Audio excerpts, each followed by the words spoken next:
Actually, I'm working as an English teacher in Belvedere International School.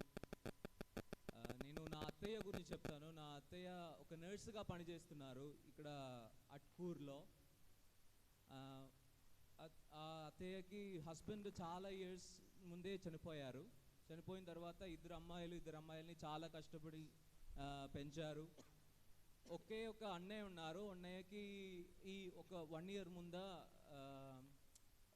Cancer వచ్చి చాలా కష్టపడి చనిపోయారు. ఆ చనిపోయిన తర్వాత ఒక 6 monthsకి చాలా డిప్రెషన్కో వెళ్ళి చాలా సంకటంగా ఉండి పని చేయడం అంటే జాబ్కి వెళ్ళడం లేదు. చాలా ప్రాబ్లమ్స్ వచ్చింది. హెల్త్ పరంగా ప్రాబ్లమ్స్ వచ్చింది, మళ్ళీ మానసికంగా చాలా ప్రాబ్లమ్స్ వచ్చింది. అప్పుడు ఇంట్లోనే ఉన్నారు, ఎక్కడే వెళ్ళలేదు, జాబ్కి వెళ్ళలేదు. మళ్ళీ ఒక 6 months జాబ్కి వెళ్ళలేదు.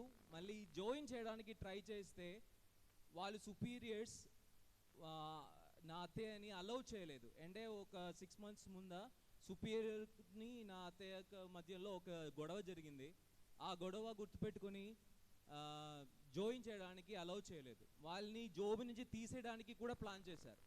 నేను కలెక్టర్కి రాశాను, మళ్ళీ CMO చీఫ్ మెడికల్ ఆఫీసర్కి రాశాను, చాలామందికి రాశాను.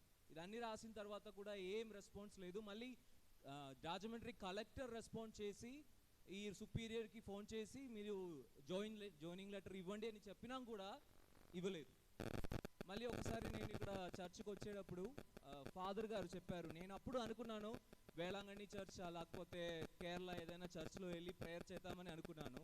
అప్పుడు ఇక్కడ వచ్చేటప్పుడు ఫాదర్ ఒక్కసారి సెర్మన్లో చెప్పారు, మనం ఎందుకు బయట వెళ్ళి చాలామంది వేళాంగణి వెళ్తున్నారు, వేరే చోట వెళ్తున్నారు, అక్కడున్న దేవుడే ఇక్కడే ఉన్నారు, అక్కడున్న మదర్ మేరీ మాధవి ఇక్కడే ఉన్నారు అని చెప్పారు. ఆ రోజు నైట్, ఆ రోజు నాకు గుర్తులేదు, నైట్ నేను ఇక్కడ వచ్చి ఈ గ్రోటోలో ప్రేయర్ చేశాను. ప్రేయర్ చేసి ఇంటికెళ్ళి 2 hours తర్వాత నాకు కాల్ వచ్చింది, జాయినింగ్ లెటర్ వచ్చిందని.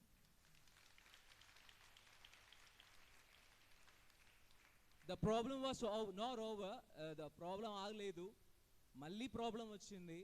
ప్రాబ్లం ఏంటంటే జాయినింగ్ లెటర్ వచ్చింది, జాబ్కి వెళ్ళారు, మళ్ళీ అంటే the salary was not given to her. Salary జీవితం ఇవ్వలేదు. జీవితం ఇవ్వాలి కదా అండి. అప్పుడే జాబ్కి వెళ్ళొచ్చు, మళ్ళీ జాబ్ వెళ్ళడం ఆపేశారు. ఒక 2 months 3 months జాబ్కి వెళ్ళలేదు. నేను కేరళ వెళ్ళాను, చాలా ప్రేయర్స్ చేశాను. అప్పుడు ప్రేయర్ చేసినప్పుడు నేను ఒక కృపాసనం అనే ఒక ప్లేస్లో వెళ్ళి ఉడంబడి అనే ఒక కవెనెంట్ అని ఒక ఇది ఉంది, అది తీసుకున్నాను. తీసుకోవడానికి ప్లాన్ చేశాను. అప్పటి నుంచి నేను ప్రామిస్ చేశాను, అంటే చికెన్ అలాంటివి ఏమి తినకూడదు అని ప్రామిస్ చేశాను.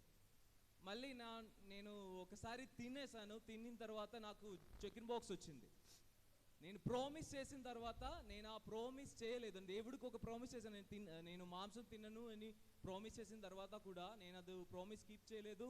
నేను తిన్నాను, నాకు చికెన్ బాక్స్ వచ్చింది. నేను 2 సార్లు చికెన్ బాక్స్ వచ్చినా కూడా మళ్ళీ నాకు చికెన్ బాక్స్ వచ్చింది, నాకు అనుకోలేదు. ఇప్పుడు నాకు ఎలా అయినా చికెన్ అలాంటి ఏమైనా ఒక 3 monthsకి తినడం కుదరదు.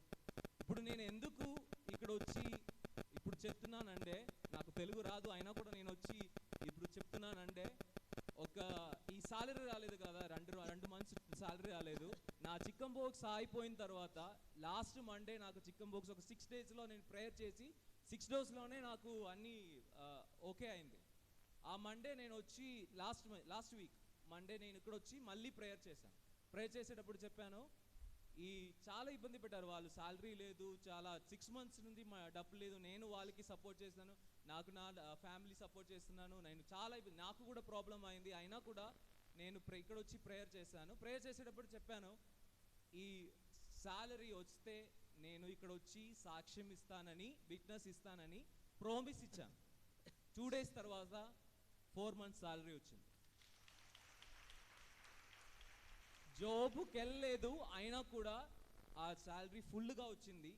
సాలరీ రావడం కూడా కాదు, ప్రమోషన్ లెటర్ కూడా వచ్చింది. ఇప్పుడు నేను తెలుగు రానా కూడా ఇక్కడ వచ్చినందుకు ఎందుకు చెప్తున్నానంటే, నేను ప్రామిస్ చేశాను, అందుకే నేను వచ్చి చెప్తున్నాను. దేవుడికి మీరు ప్రామిస్ చేస్తే మీరు చేయండి. మళ్ళీ నేనేం చెప్తున్నానంటే ఇక్కడ మదర్ మేరీకి చాలా పవర్ ఉంది. నేను వచ్చి 2 సారి ప్రేయర్ చేసినది 2 కూడా జరిగింది. So I thank God for giving me what I wanted. I thank Mother Mary for interceding for me. నా కోసం మదర్ మేరీ ప్రేయర్ చేసింది, అందుకే నాకు ఇది జరిగింది. I thank father for inspiring me to pray here and giving me this opportunity. Thank you, Father. Thank you.